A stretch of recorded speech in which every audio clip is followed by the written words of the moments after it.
Oh, here we go. Hello, hello, and welcome. I'm going to be doing some world record attempts in this game for one of the level. Of course, I'm going to do some warm-up rounds first. It's going to be pretty fun. But yeah, I'm going to do a bit of a warm-up first.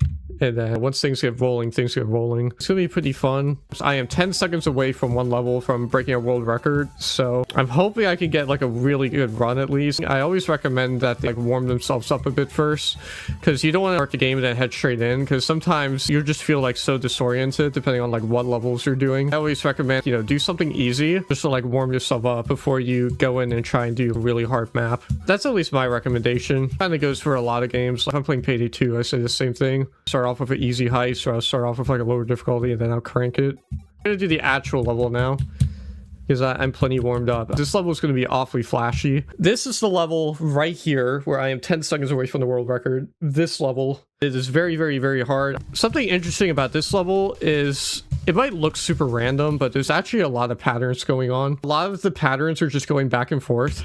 If I'm playing this right now, right? So I know right, left, left, left, left, left, right. That's a pattern. This is just going back and forth here. This is right, left, left, left. It might seem like everything is absolutely random, but the more you play this level, the more you understand that there's actually patterns in almost everything that you're doing. The only tricky thing is dealing with flashing lights, but the other thing is still some randomness that shows up, particularly with walls right there. A lot of these hexagon ones, not so much. The ones we go back and forth, not so much. These ones are the ones I worry about, because these can sometimes be very random. But outside of that, it's actually not that bad. And the other thing, of course, is that this is going pretty fast. It's like dodge, dodge, dodge, dodge, dodge, dodge, dodge, dodge, dodge. So there's a lot of dodging going on. The thing that makes this so hard is that it increases speed every single time as this level up. The reason why the time is so low is because by the time you're trying to get to past 60 seconds, it's going super duper fast, both in terms of rotation speed and the walls. When you get to like the 70-second mark, you can barely tell what's going on, because like the walls are moving so fast. Something I do like about this level is that this level does feel pretty fair. When you fail it, it's normally pretty obvious. Some levels in Open Hexagon, you'll get a pattern that's kind of impossible to do. This level is actually very, very calculated with like the way it scales, the way it works, which is the other thing too that's tricky about level design, is you can make really difficult patterns. If you go like too fast to where it becomes impossible, the design kind of starts to fall apart. You have to keep track. The entire level is rotating, so like if it rotates to the left, you're going to move faster to the left. If you rotate to the left and if you move right, you're going to be slower going right. So you have to keep that in mind. And the other thing is that you're not perfectly ending up in the center. So sometimes I'll die and I'll often be like right on the edge of a corner like this. I need to work a bit more on centering, is what I would like to call it, where you're trying to center your point. It gives you a less likelihood of accidentally getting hit by a wall. It's something I need to work on. Something that's at least kind of nice about this level is if you look at the way that the effects are going, you can kind of see these whitish triangles. I'm using those a little bit, even though they are offset slightly, which does make this a little confusing. I'm able to use that a little bit, and I can say, oh, I can use this and go like a little to the right. And I kind of know where my triangle is going to be by being able to base it off of that. Oh, the flashing might look bad, but it actually would be harder if there was less colors that I was able to see. Sometimes you have to get lucky with the types of patterns that you get. That's just bound to happen. Someone could hit a world record, but they might have easy patterns.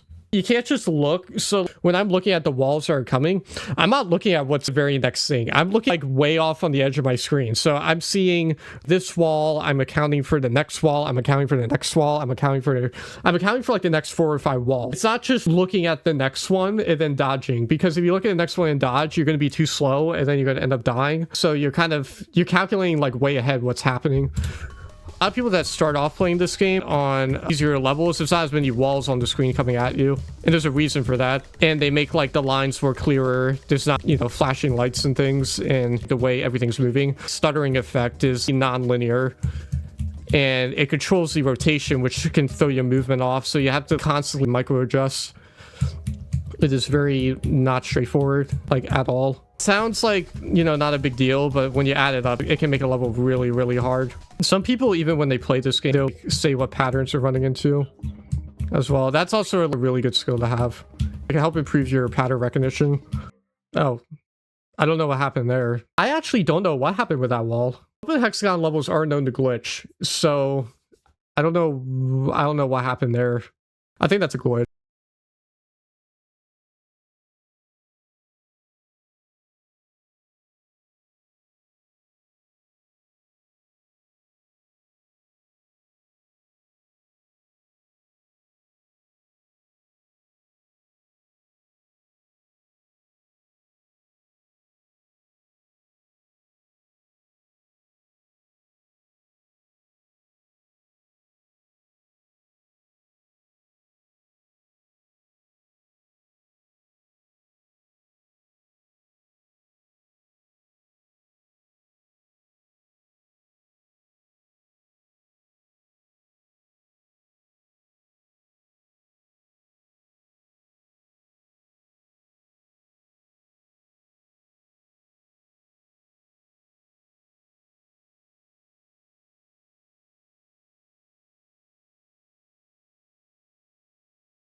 Oh, God.